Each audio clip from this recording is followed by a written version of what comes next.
Welcome to success vista classes. Friends, अगर हम आपसे कहते हैं कि आप किसी भी 100 से छोटे नंबर का स्क्वायर बिना पेन का यूज किए निकाल दीजिए, हम आपको ऐसी ट्रिक बताने वाले हैं जिसके बाद ये पॉसिबल हो जाएगा। बिना पेन के आप किसी भी 100 से छोटे नंबर का स्क्वायर अपने दिमाग में निकाल सकते हैं। 73 ये नंबर लिया, 73 को ऐसे नंबर में चेंज करने की कोशिश कीजिए जिसका जो इकाई का अंक है ये 0 हो। 73 के पास जो सबसे नंबर है वो है 70। अब 73 को 70 करने के लिए क्या करना पड़ेगा? 3 घटाना पड़ेगा। तो हमने 3 घटा दिया।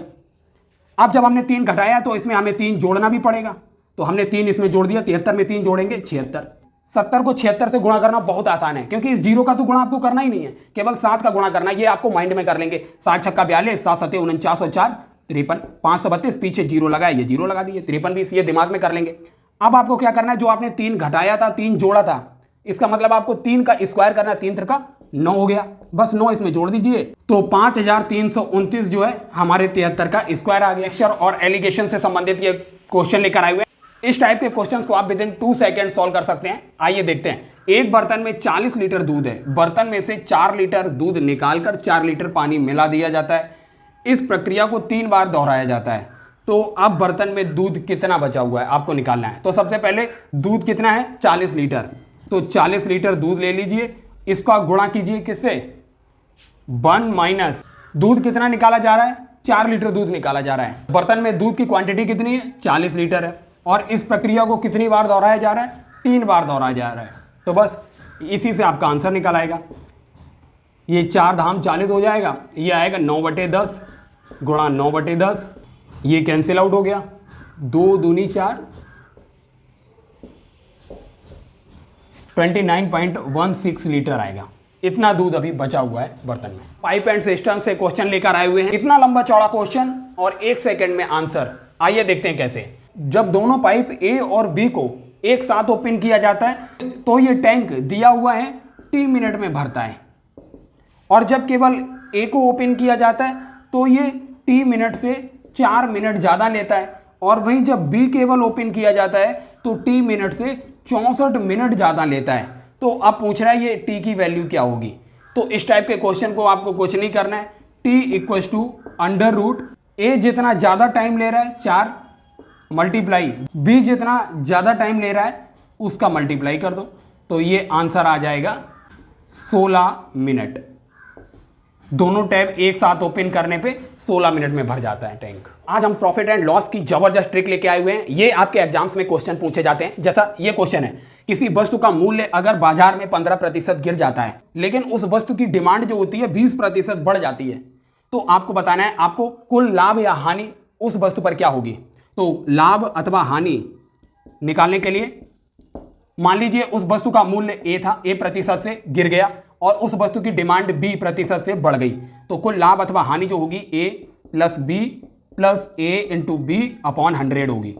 अब आप देखिए यहाँ पर मूल्य गिर गया है मतलब ये माइनस में होगा, माइनस का 15, प्लस यहाँ पर मांग बढ़ गई है, बढ़ना मतलब प्लस में, तो प्लस का 20 हो गया, प्लस यहाँ पर ये माइनस में 15 है गुणा 20/100, तो यहाँ आएगा 5 - 3 = 2% का, मतलब ये धनात्मक आया पॉजिटिव, इसका मतलब उसे लाभ होगा 2% का। दोस्तों, आज की वीडियो के अंदर मैथमेटिक्स की हम एक और ट्रिक लेकर आए हुए हैं, परसेंटेज की ट्रिक लेकर आए हुए हैं। दोस्तों, एक इंजीनियर की सैलरी 5% से पहले बढ़ जाती है और बाद में 5% से ही घट जाती है, तो उसकी सैलरी में आया कुल परिवर्तन बताना होता है। एक बात हमेशा याद रखिए, अगर सैलरी में पहले इंक्रीमेंट जितनी बढ़ती है उतनी ही अगर घटती है तो ओवरऑल घटती ही है। अगर बोले क्या परिवर्तन आया तो हमेशा उसकी सैलरी घटेगी। अब कितनी घटेगी? तो प्रतिशत डिक्रीमेंट होगा, घटाव होगा। प्रतिशत कितनी घटेगी? मान लीजिए A% से उसकी बढ़ गई और A ही प्रतिशत से कम हो गई, तो उसकी सैलरी में A²/100 इतने प्रतिशत की कमी आ जाएगी। इसका मतलब A की जगह क्या है यहाँ 5%, तो 5 का स्क्वायर बटे 100 क्या आएगा? 0.25% उसकी सैलरी ओवरऑल कम हो जाएगी। आज की वीडियो में हम परसेंटेज का ट्रिक देखते हैं।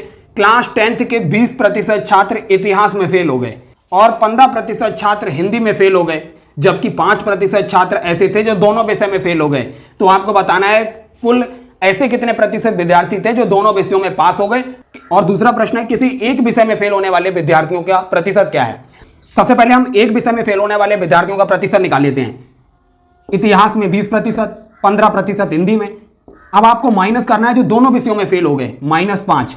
तो आपको इसमें किसी एक विषय में कम से कम फेल होने वाले विद्यार्थियों का प्रतिशत मिल जाएगा। 20 और 15, 35 में से 5 गया, 30% विद्यार्थी वो हैं जो किसी न किसी विषय में फेल हुए ही हैं।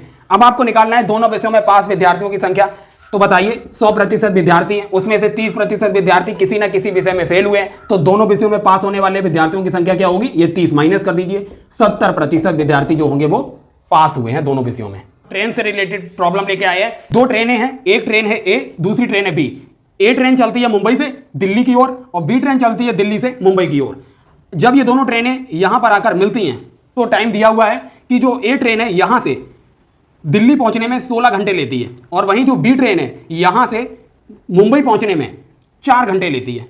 तो ए ट्रेन की चाल दी हुई है 60 किलोमीटर प्रति घंटा, तो आपको ये बी ट्रेन की चाल बतानी होती है। बी ट्रेन की चाल क्या होगी? तो कुछ नहीं, आपको जो ए ट्रेन की चाल दी हुई है इसको लिखिए 60 किलोमीटर प्रति घंटा बटे बी ट्रेन की चाल आपको निकालनी है, बराबर होता है √ टाइम लिया गया बी ट्रेन के द्वारा TB अपॉन जो टाइम लिया गया ए ट्रेन के द्वारा TA। TB की वैल्यू क्या है? 4 घंटे लिया गया और वहीं TA की वैल्यू क्या है? 16 घंटे लिया गया, 4 चौक 16। तो V बराबर जो आएगा 120 किलोमीटर प्रति घंटे की चाल से चल रही होगी बी वाली ट्रेन। दोस्तों आइए आज हम बोट्स एंड स्ट्रीम का ट्रिक देखते हैं। कमल धारा की दिशा में एक निश्चित दूरी 12 घंटे में तय कर लेता है और उतनी ही दूरी धारा के विपरीत दिशा में 18 घंटे में तय करता है। यदि धारा की गति दी हुई है 6 किलोमीटर प्रति घंटा है तो शांत जल में कमल की चाल क्या होगी? 1 सेकंड के अंदर इसको क्वेश्चन को सॉल्व कर सकते हैं आप। तो शांत जल में कमल की चाल हमने मान ली V है, धारा की चाल कितनी है? 6 से गुणा कर दीजिए किसको? जितना टाइम उसको धारा की दिशा में जाने में और धारा के विपरीत आने में लगता है, दोनों का योग कर लीजिए 12 + 18 अपॉन डिवाइड कर दीजिए इन दोनों टाइम के डिफरेंस से, मतलब 18 - 12। बस इसको सॉल्व कीजिए, आपको ये शांत जल में कमल की चाल मिल जाएगी। 6 × 30/6, 6 से 6 कैंसिल हो गया, 30 किलोमीटर प्रति घंटे की चाल जो है कमल की शांत जल में चाल होगी। आइए अब हम पाइप एंड सिस्टम से क्वेश्चन लेकर आए हुए हैं। एक पूरा भरा टैंक लीकेज होने की वजह से 6 मिनट में खाली हो जाता है और जब इसी टैंक को एक पाइप के द्वारा भरा जाता है जो इसे 8 लीटर प्रति मिनट के हिसाब से भरता है, तब टैंक को खाली होने में 10 मिनट लगता है। तो बताइए टैंक का आयतन अर्थात इस टैंक में कितना पानी आएगा, उसकी कैपेसिटी आपको बतानी है। वॉल्यूम जो होगा, पूरा भरा टैंक कितने मिनट में खाली हो रहा है? 6 मिनट में। और इस पाइप के द्वारा जब भर रहे हैं उसकी रेट क्या है? 8। और इस पाइप को साथ में चलाने में टैंक कितने मिनट में खाली हो रहा है? 10 बटे इन दोनों टाइम का डिफरेंस कितना है? 10 - 6, 480 ऊपर आएगा, नीचे आएगा 4, तो आएगा 120 लीटर। 120 लीटर जो है इस टैंक की कैपेसिटी है। Pipe A 2 times slower then pipe B और इस वजह से पाइप A जो है 9 मिनट ज़्यादा लेता है पाइप B से, क्योंकि पाइप A जो है 2 टाइम्स स्लोअर है पाइप B से। तो पाइप A कितने समय में टैंक को भर देगा? तो आपको कुछ नहीं करना है, आपको बताना है कितने टाइम्स स्लोअर है? 2 टाइम्स स्लोअर है और इस वजह से कितने मिनट ज़्यादा ले रहा है? 9 मिनट ज़्यादा ले रहा है अपॉन जितने टाइम स्लोअर है उसमें से 1 माइनस कर दीजिए, जो आंसर आएगा 18 मिनट। इतने समय में पाइप A जो है इस टैंक को भर देगा। पाइप A किसी टैंक को 12 मिनट में और पाइप B उसी टैंक को 16 मिनट में भर देता है। और अगर दोनों पाइप को एक साथ खोल दिया जाए तो B को कितने मिनट के बाद बंद कर दिया जाए जिससे कि बचा हुआ टैंक 9 मिनट में भर जाए? ये क्वेश्चन आप लंबे मेथड से लगाएंगे तो लगभग 1 पेज लगेगा, लेकिन एक लाइन में इसका सॉल्यूशन कैसे होगा मैं बताता हूं। सबसे पहले देखिए कौन से पाइप को बंद करना है? B को बंद करना है। तो सबसे पहले B कितने समय में भर रहा है? 16 मिनट, तो 16 लिख लीजिए। 1 माइनस, अब A भर रहा है ना बाकी के टैंक को, A बचे हुए टैंक को कितने में भर रहा है? 9 मिनट में। और A पूरे टैंक को कितने मिनट में भर देता है? 12 मिनट में। तो 12 से डिवाइड कर दीजिए, इसे सॉल्व कर लीजिए। तो 4 मिनट के बाद B को बंद कर दिया जाएगा जिससे कि बचा हुआ टैंक 9 मिनट में भर जाएगा। लेकर आए हुए हैं विभाजिता की ट्रिक। जैसे ये क्वेश्चन दिया है 1 से 41, 20, 4 से 91 में क्या जोड़ें कि संख्या 11 से पूर्णतः विभाजित हो जाए।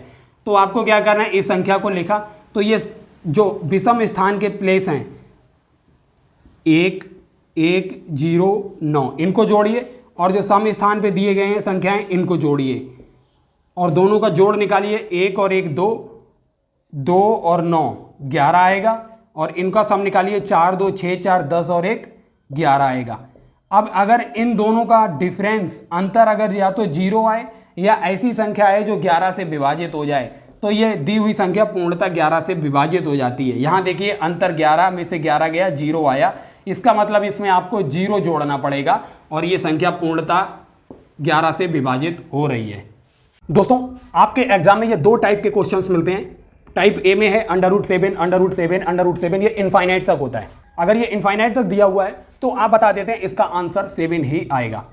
लेकिन अगर दोस्तों ये फाइनाइट होता है √7 √7 √7 √7 √7, मतलब 1 2 3 4 5 बार दिया हुआ है, तो इसका आंसर निकालना टफ हो जाता है। लेकिन दोस्तों हम एक शॉर्ट ट्रिक बता रहे हैं, उससे आप इजीली निकालेंगे। आप देखिए नंबर क्या है, जो नंबर है उसको यहां लिखिए 7। अब इसकी पावर क्या होगी, इसके ऊपर पावर चढ़ाइए 2 की पावर n -1 अपॉन 2 की पावर n।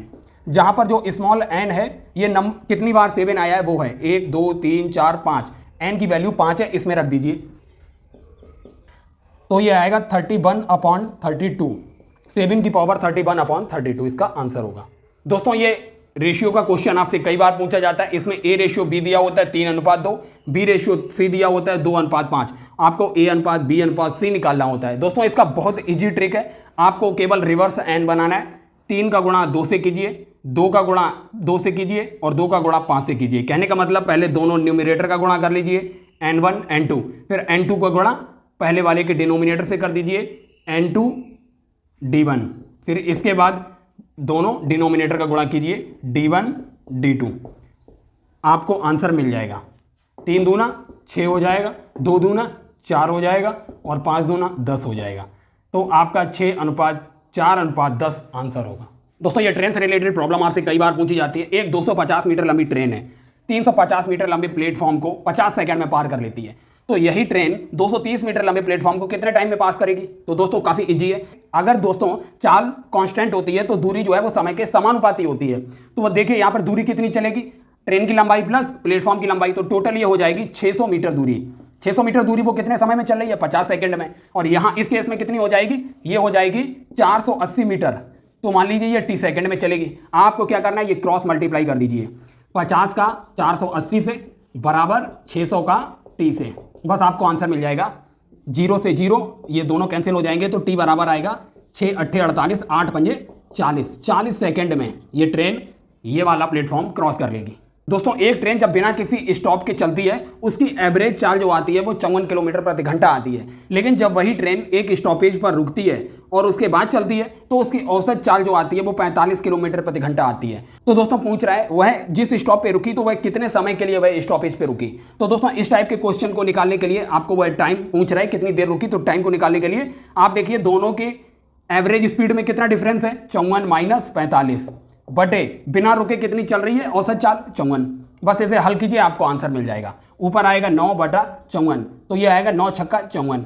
तो ये 1/6 घंटा है, इसे मिनट में बदलने के लिए 60 का गुणा कीजिए, तो ये 10 मिनट, मतलब ये स्टॉपेज पे कितना रुकी ट्रेन, 10 मिनट ये स्टॉपेज पे रुकती है।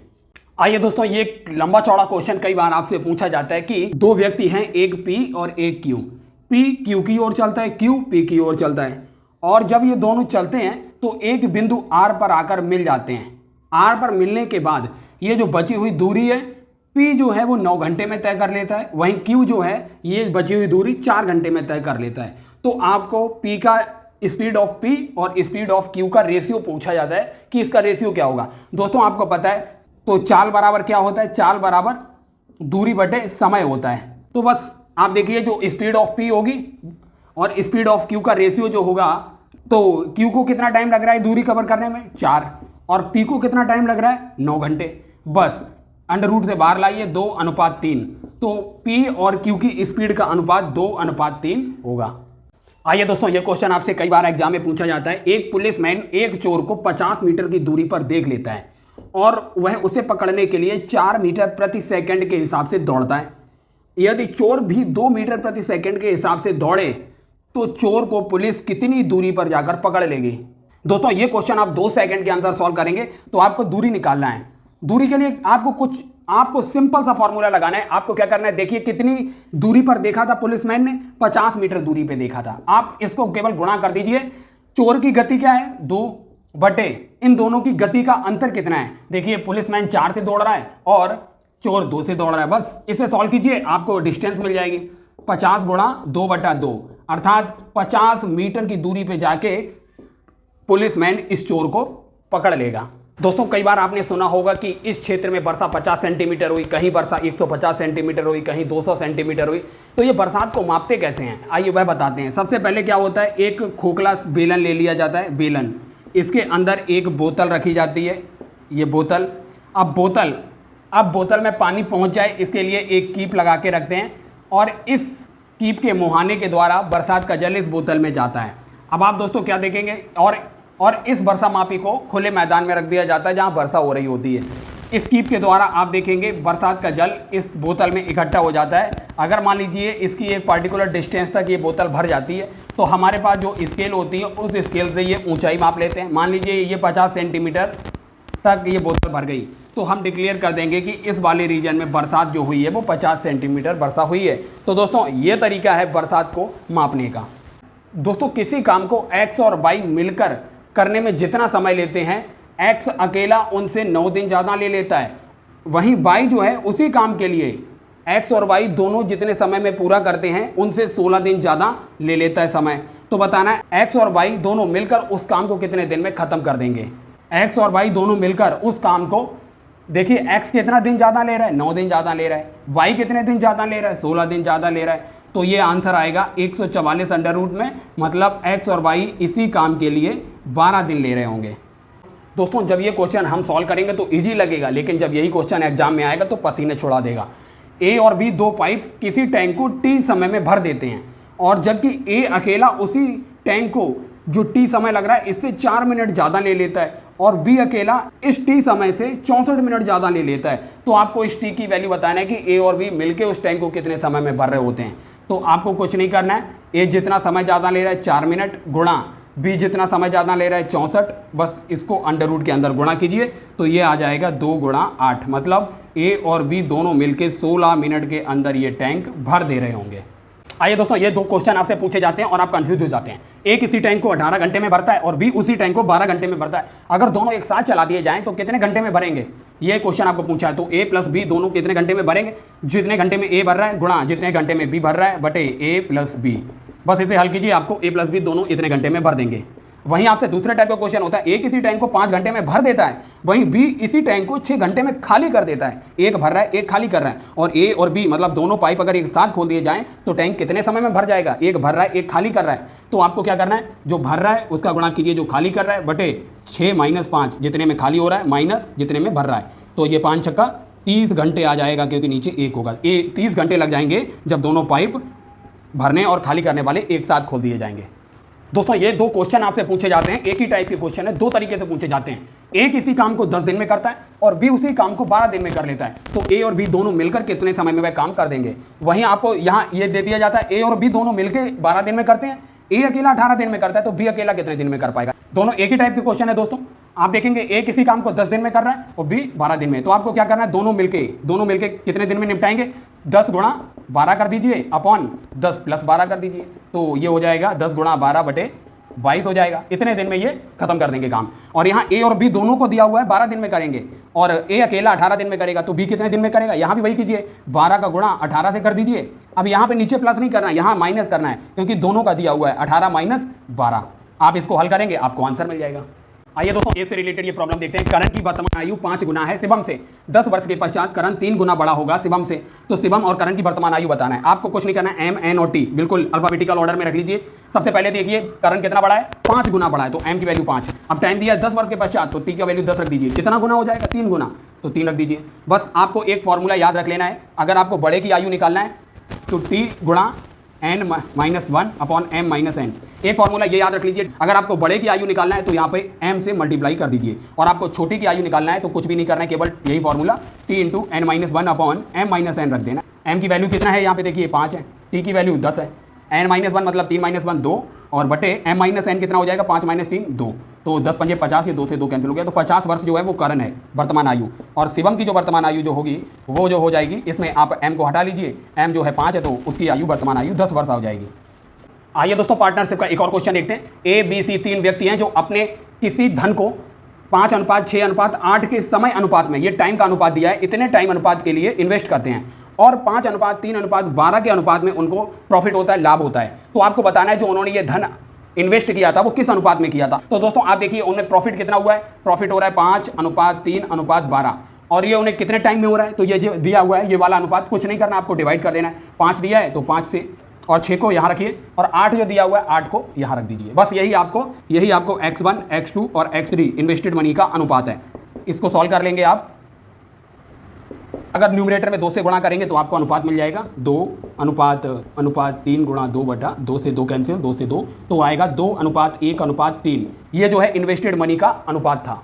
आइए दोस्तों ये क्वेश्चन आपसे कई बार पूछा जाता है, पार्टनरशिप का क्वेश्चन है। ए बी सी अपने धन को 2:3:5 के अनुपात में इन्वेस्ट करते हैं और अंत में वे 5:3:12 के अनुपात में लाभ अर्जित करते हैं। तो आपको वह समय बताना है जिस समय के लिए इन लोगों ने अपना धन इन्वेस्ट किया, तो उस समय का अनुपात बताना है। तो आपको दोस्तों ये बहुत इजी क्वेश्चन है। आपको क्या करना है, जितना अनुपात में उनको लाभ हुआ है, जैसे यहाँ पे देखिए 5:3:12 और जिस अनुपात में उन्होंने मनी इन्वेस्ट की थी आपको यहाँ पे डिवाइड कर देना है। जैसे यहाँ पे 2 तो यहाँ पे 2 से डिवाइड कीजिए, यहाँ पे 3 तो इसे 3 से डिवाइड कीजिए, यहाँ पे 5 तो इसे 5 से डिवाइड कर दीजिए। बस यही है आपका T1 ratio T2 ratio T3, आपको यही मिलेगा। आपको क्या करना है, यहाँ पे देखिए 5 और 2 का एलसीएम होता है 10, तो 10 से न्यूमरेटर में गुणा कर दीजिए। 2 पंजे 10, 5 दूनी 10, तो हो गया 5 पंजे 25:10:24। ये जो है T1 T2 T3 इतने समय अनुपात के लिए उन्होंने अपना धन इन्वेस्ट किया था। दोस्तों आइए ये कंपाउंड इंटरेस्ट का एक और क्वेश्चन देखते हैं। आपको 5% ब्याज की दर से 2 वर्ष के लिए जो साधारण ब्याज और चक्रवृद्धि ब्याज है उसका अंतर दिया हुआ है 5 रुपए। तो आपको बताना है वह मूलधन कितना होगा। जो एसआई साधारण ब्याज और कंपाउंड इंटरेस्ट चक्रवृद्धि ब्याज का अंतर है वो 5 रुपए है। फिर आपको मूलधन के बारे में बताया है, तो आपको मूलधन बताना है। यहाँ टाइम है 2 वर्ष और जो ब्याज की दर है वो 5% है। जो डिफरेंस होता है वो इक्वल्स टू मूलधन गुणा आर जो रेट ऑफ इंटरेस्ट होती है अपॉन 100 का होल स्क्वायर, क्योंकि यहाँ पे 2 वर्ष का के लिए है ये। तो डिफरेंस कितना दिया है, 5 रुपये दिया है। आपको मूलधन निकालना है, रेट ऑफ इंटरेस्ट 5% दी है, 5/100 हो जाएगा, 5 दूनी 10 और इसका स्क्वायर हो जाएगा। तो यहाँ पर आएगा 5 बराबर P गुणा ये 20 का स्क्वायर 1/400। तो बस प्रिंसिपल अमाउंट आपके पास आ गया। ये 400 का 5 में गुणा आएगा, तो 2000 रुपये जो था मूलधन था। तो दोस्तों ये आपको कैसे निकालना होता है, यहाँ पे देखिए 2 वर्ष में धन कितना हो रहा है 800 और 3 वर्ष में 840, मतलब 3 और 2 1 का डिफरेंस है 1 वर्ष का। तो इसे आप इजीली मान सकते हैं। आप इसको प्रिंसिपल इसी को मान लीजिए प्रिंसिपल अमाउंट। तो 840 ये टोटल सम मान लीजिए इसको, माइनस 800/800 हो जाएगा। और प्रतिशत में रेट ऑफ इंटरेस्ट आपको निकालना है तो 100 से गुणा कर दीजिए, बस आपको इतना करना है। तो ये ऊपर हो गया 40/800 गुणा 100 हो जाएगा। आप इसको इजीली कट कर सकते हैं, 8 पंजे 40। तो रेट ऑफ इंटरेस्ट आपकी 5% आ जाएगी।